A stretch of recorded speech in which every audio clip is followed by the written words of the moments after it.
Welcome to episode 276 of That Great Business Show. On this episode, I will be chatting to two guys that I very often reference when I give talks about business because to me, they are the very essence of grafters. And their backstory explains how tough business really can be. Like many others, Scott Baigent and Cameron Wallace, founders of 8 Degrees Brewing down in Mitchelstown in Cork, came to Ireland for love. And as I've often heard said before, they stayed for negative equity. Now, I'm sure I'll be contradicted, but they were at least one of the earliest into the party of craft brewing.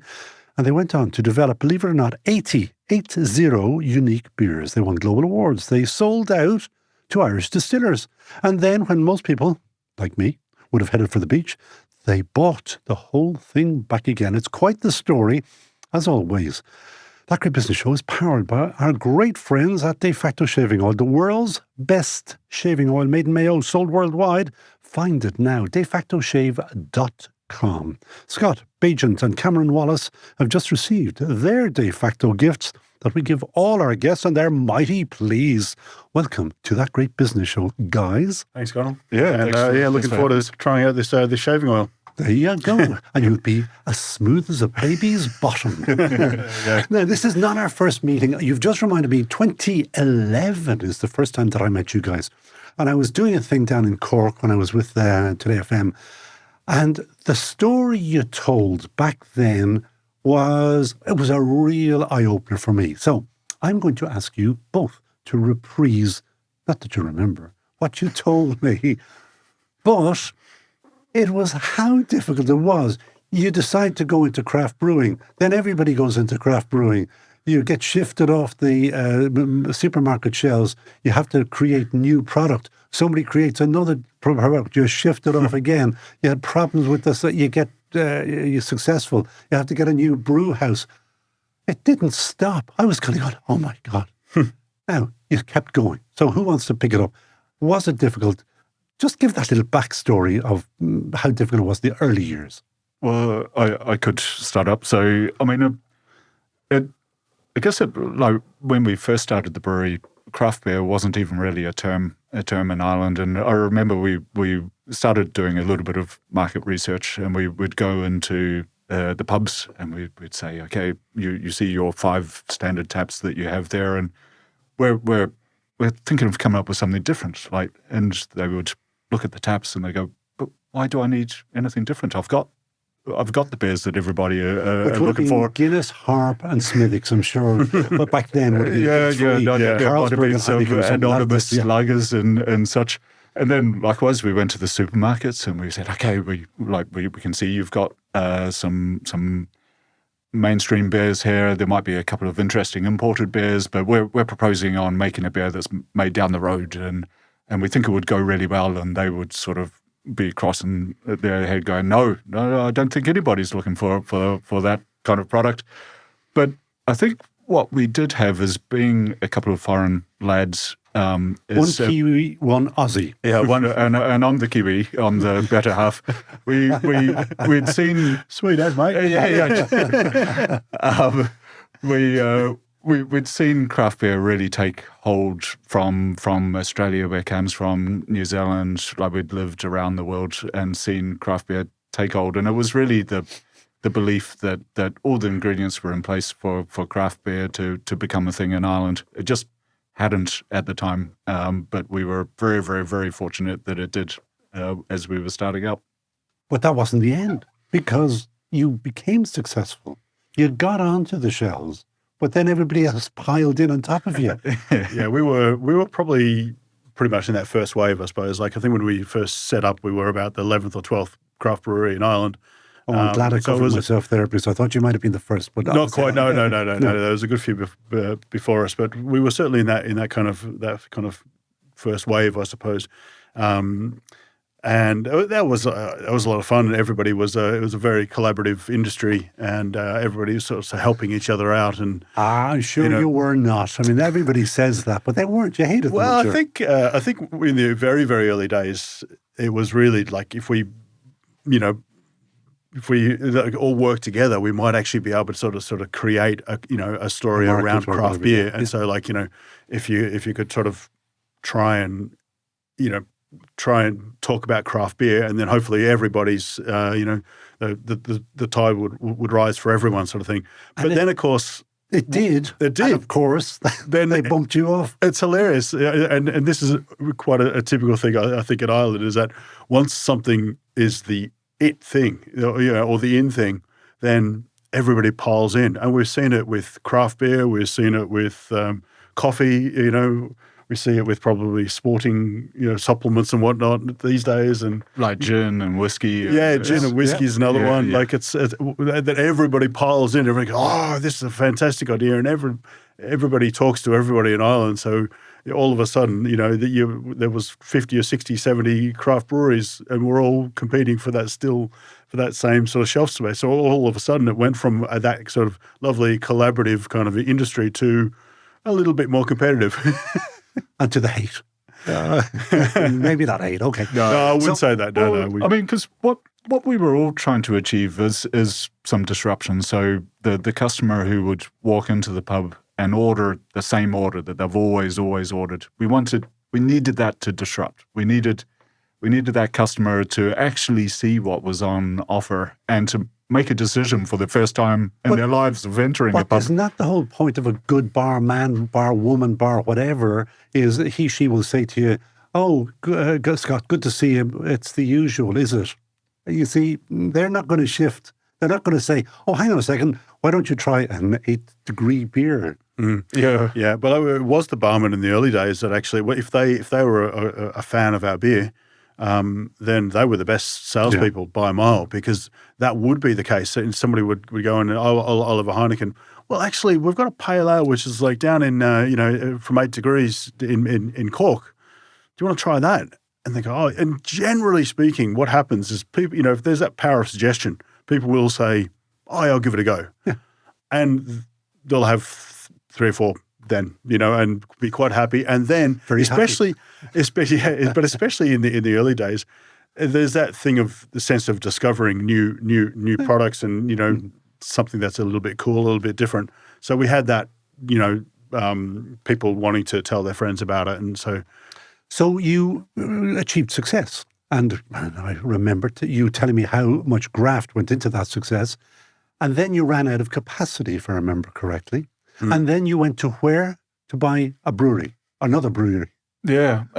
So we were growing like crazy. Like, it was a white knuckle ride. And really, brewing is very infrastructure heavy. So to double your production is doubling the quantity of stainless steel. It takes a hell of a lot of equipment and tanks and investment cash, to make that doubling. And so we could achieve a reasonable amount of modular expansion. So for the first few years, we just added in a few more fermenters. It became like a monopoly game, where as soon as your bank balance was the right side of zero, you'd plunge it back into stainless steel fermenters, and you'd just keep going again. You keep building those kind of figurative hotels on the monopoly board, and until your modular expansion couldn't go any further. So the brew house, the base production, we just couldn't keep on tacking on more fermenters. We were just brewing all the hours in the day as it was, and so we had to go for that next step.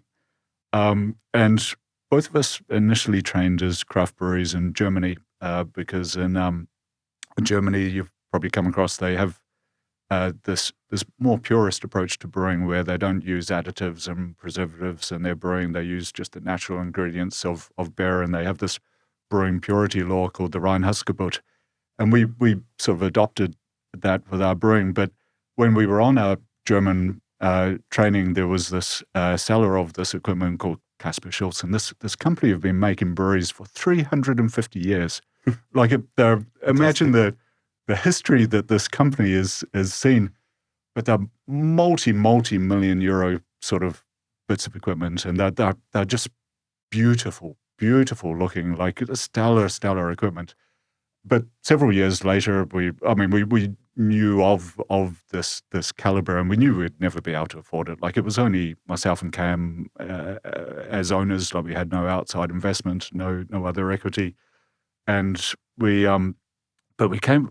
spotted this Kasper Schultz brewery, and it was large. Like it was it was 4 times the size of what we had, at least actually more than that.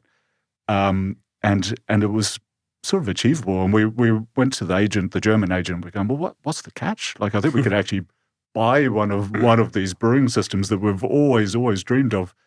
And it took a while, sort of talking with him, to actually sort of get out from him that it was off the coast of Africa. It was in the small island nation called Mauritius, which is a bit of a honeymoon destination. A very beautiful country, I believe. Very beautiful country. And we kind of joke, if it was maybe in Birmingham or somewhere in industrial England, we might not have been as interested in visiting this system. But we very quickly booked our tickets to Mauritius for a romantic trip. The two of us, much to our wives' disappointment. And we had a look around this brewery. So we went over there. And we had no finance whatsoever. Like, we hadn't even mentioned to the bank that we were looking for a brewery. Like, we had very limited resources ourselves, and we went over there, and we it was an amazing brewery. And I think maybe the locations on the beaches might have got to our heads a bit as well. And so, like, we made an offer, and again, like, no finance, no anything. And the agent accepted the offer, but he said, "You've got a week. Like, you've got a week to transfer the funds." And we were like, "Okay, well, I guess we're going to have a wee chat with the bank, there." Thank God at the time. I mean, we were working with AOB, but we're very, very close with the branch manager. It was at the time where the branch managers could actually still make decisions, it seems, and. They were very, very good. And what year are we talking about? 2014. Okay, so it was still tough. Yeah. So I mean, like, it was that sort of white knuckle ride, as Scott talks about it, and then we saw the brewing kit, and we knew we had to act very, very fast.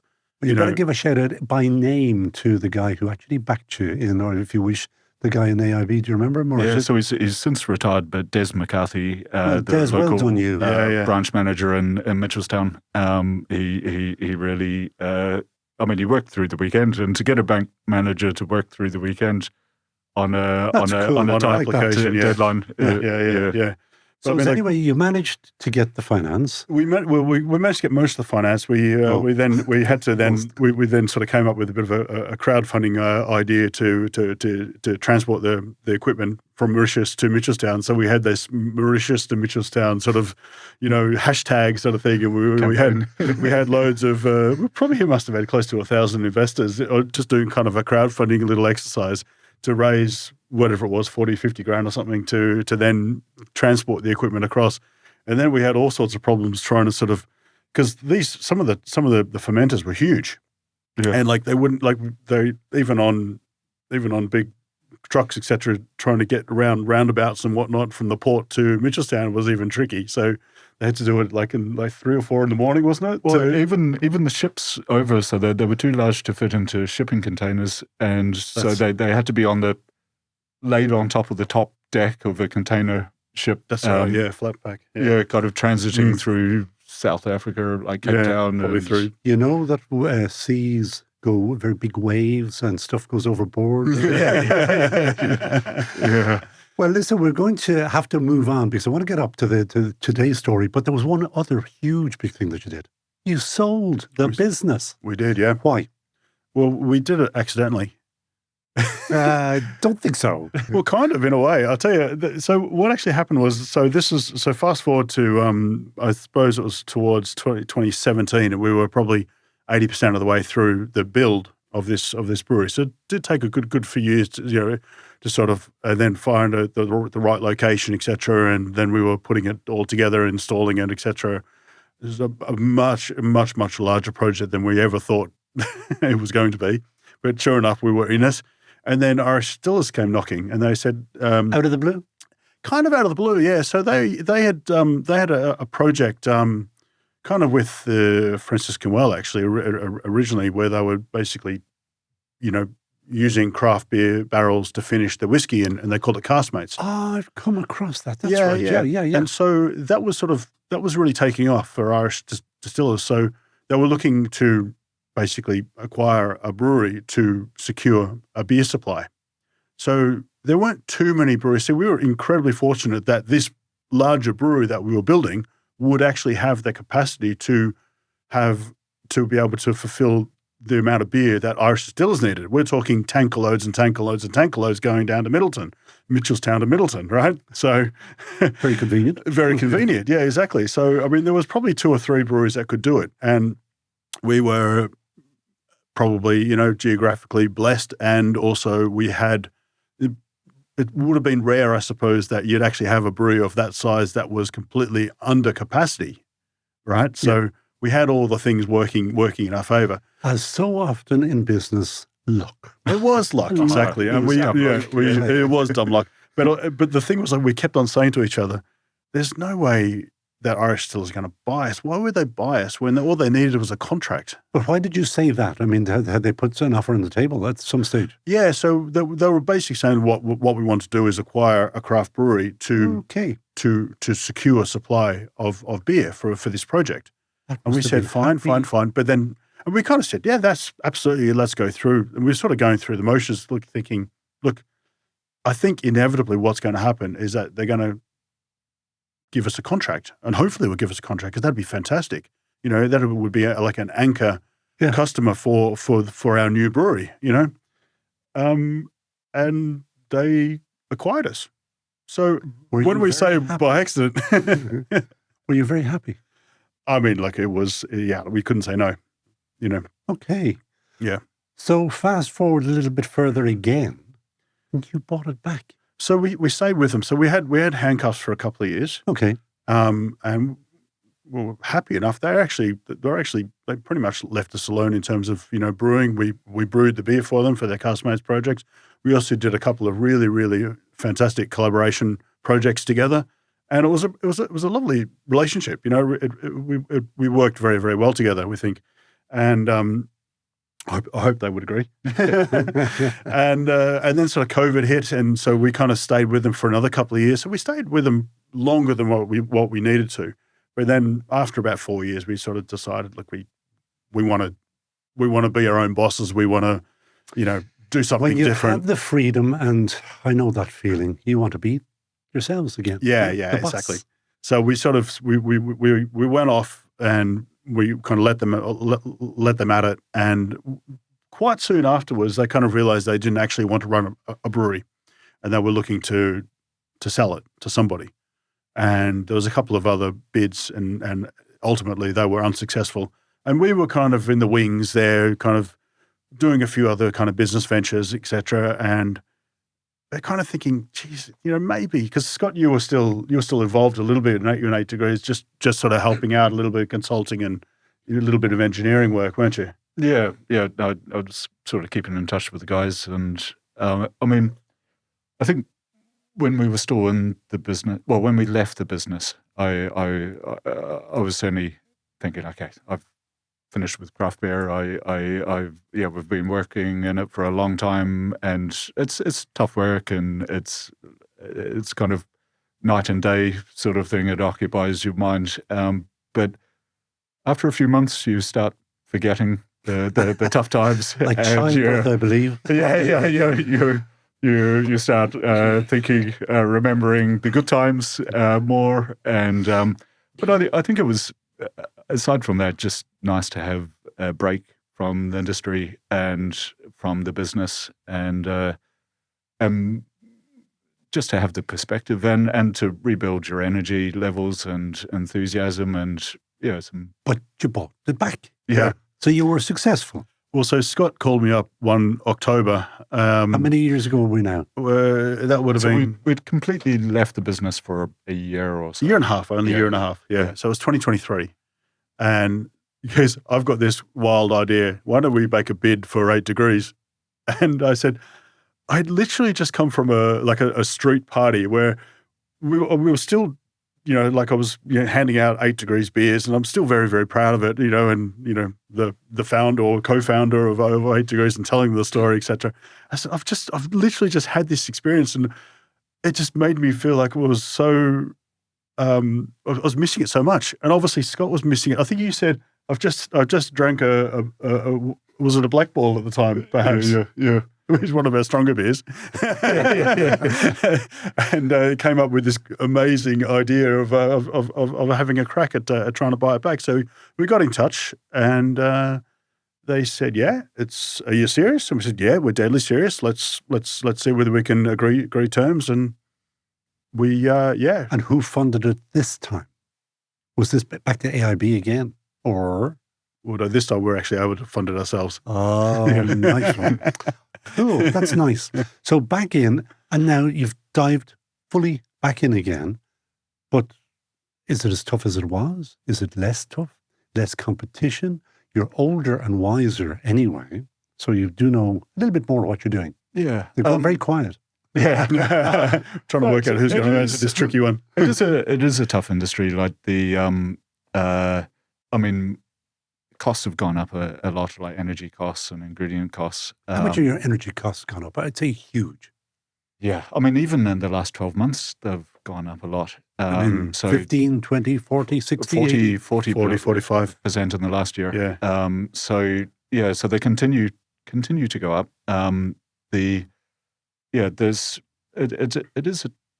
a tough market, but I mean, we came in knowing that the industry is in a difficult place. But we truly believe that beer sees through the cycles, that what we're seeing at the moment is a bit of a tough patch in the industry, but that it will come back around again as well. How are you hoping? First of all, what is causing that dip? Is it the pubs are dying? We know that. Yeah. But are you pub driven, or are you still off license driven, or what's the mix?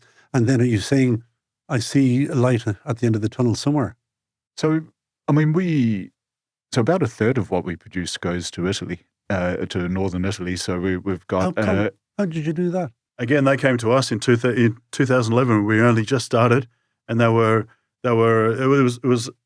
like a third or fourth generation Italian family, and the son was really, really mad and into his craft beer, and he said, "Well, I want to build a craft beer distribution for northern Italy." Okay. And he's decided, well, where would I go? And so he said, well, Germany, brew good beer, Belgium, and Ireland. And so in 2011, he did a bit of a trip around, and there weren't too many breweries at that stage. And I think we were about the only ones that were in a 330ml bottle format out of everybody, and that suited the Italian market.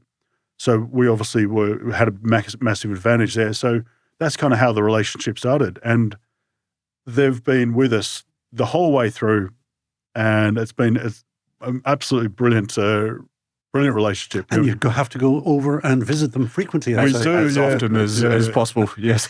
My wife keeps on thinking that it doesn't seem like it's a business trip. It's going over and spending an afternoon sipping beer by the Lake Garda, and okay.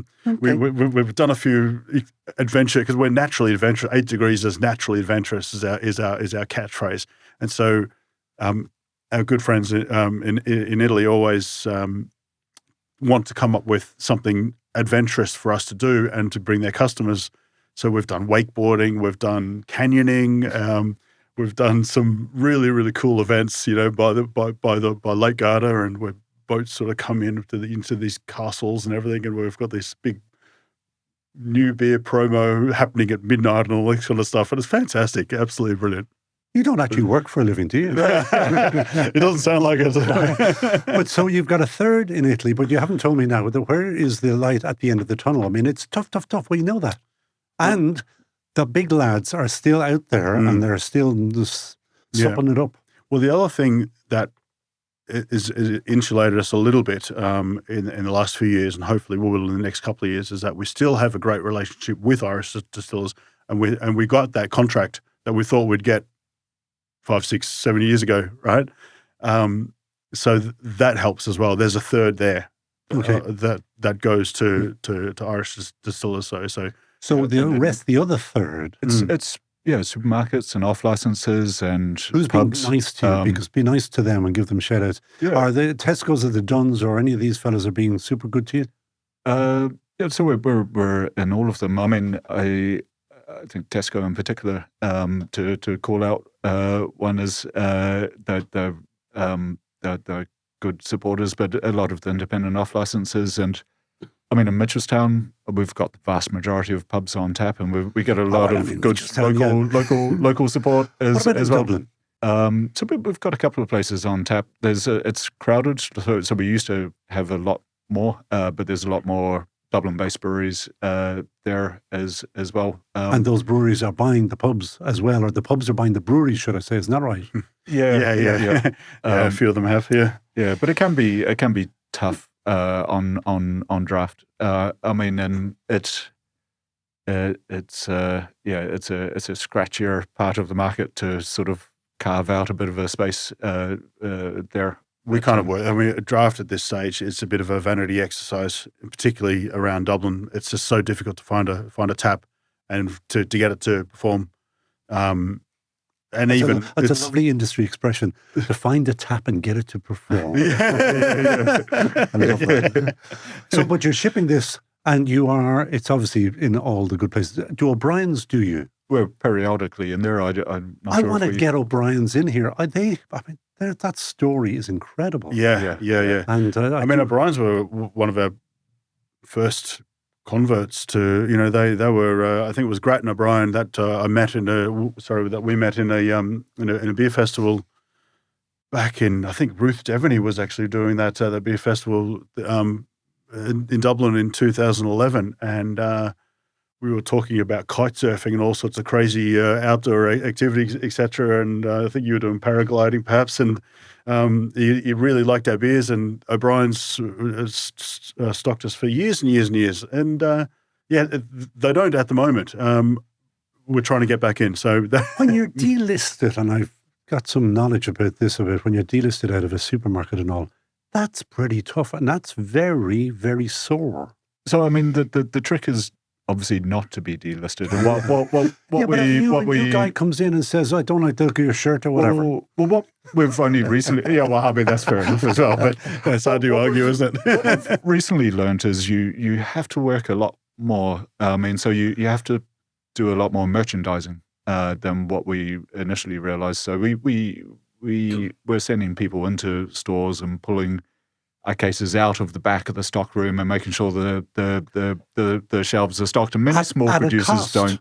At our cost. But many small producers, I mean, think probably quite sensibly that you can just send in your stock and that it will be on the shelf, that there's these teams of people in the supermarkets to stock the shelves for you and make sure that it's there.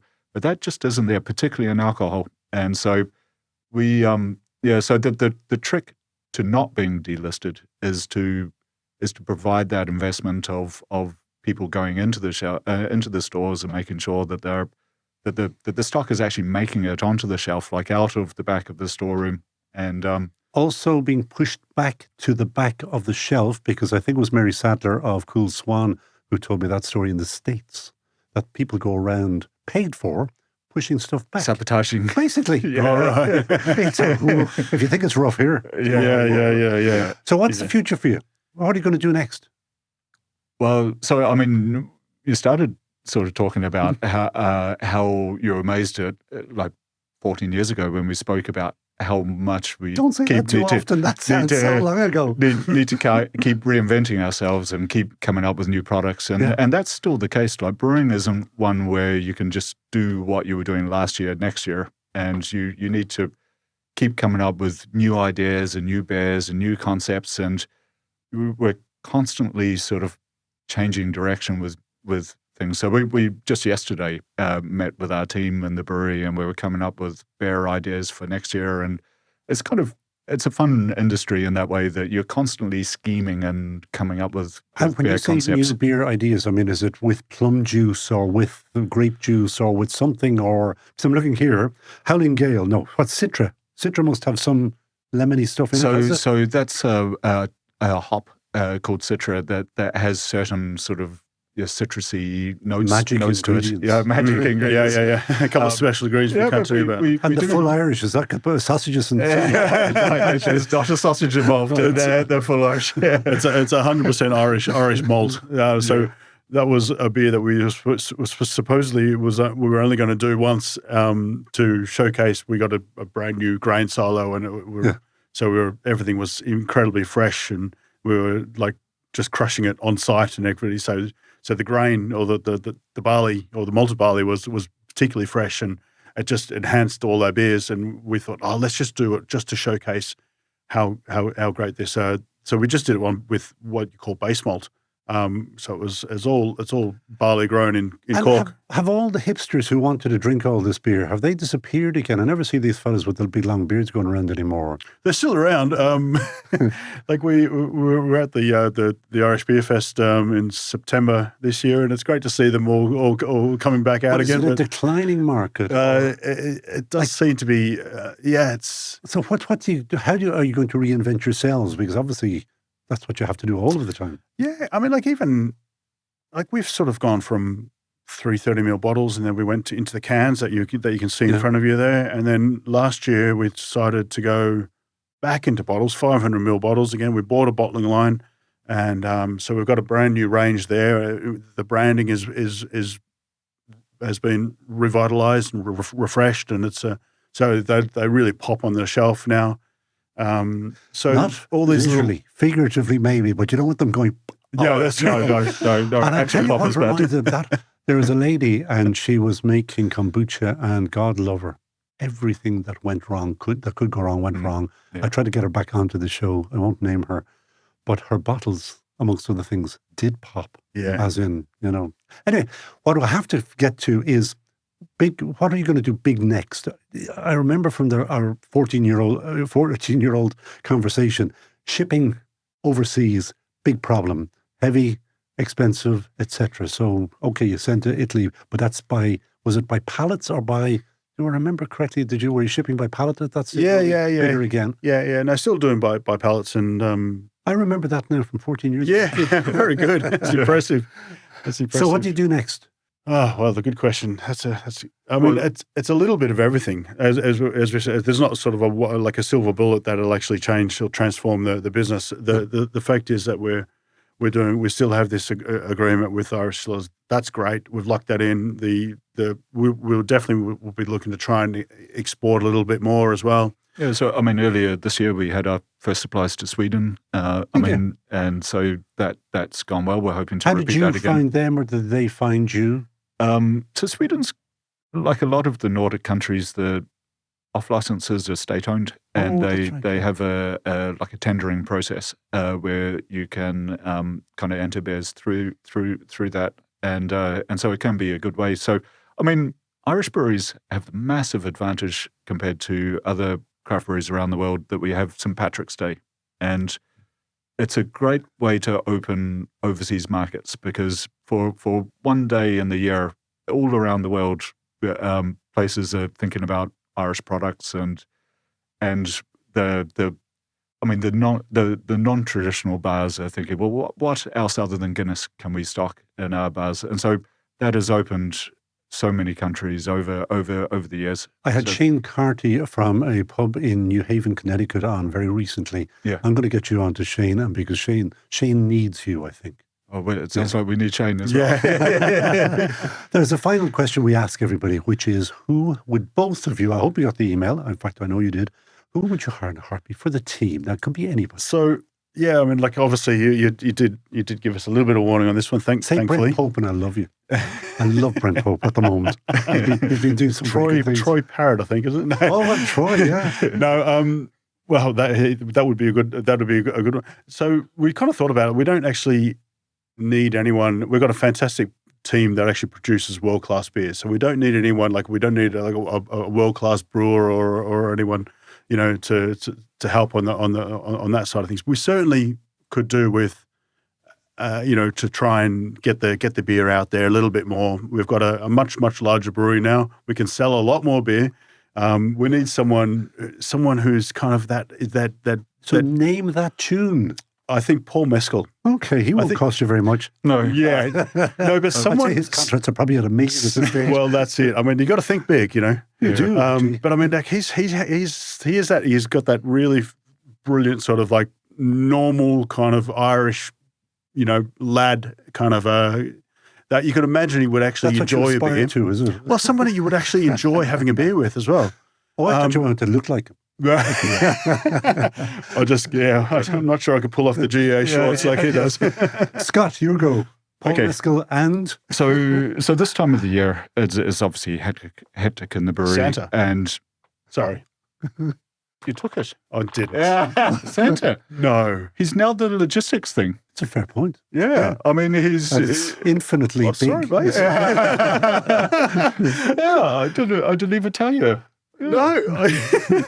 But Santa's a wizard when it comes to getting stuff around the world. And he loves a beer when he's dropped off the presents exactly. as well. So, That's a good certainly point. put an 8 Degrees beer under the Christmas tree. Yeah. That sounds like a good deal. Yeah. Santa would Claus, be you're hired. Very, very happy with that. Yeah. I can't believe I stole your... I'd Been working say- together for too long. I was going to say you probably read each other's minds. Yeah. yeah. But in fact, the fact that you said about buying the brewery back, you said, oh, you were kind of on the same wave at the same time. Do you remember that? Mm. Yeah. That's what I read into.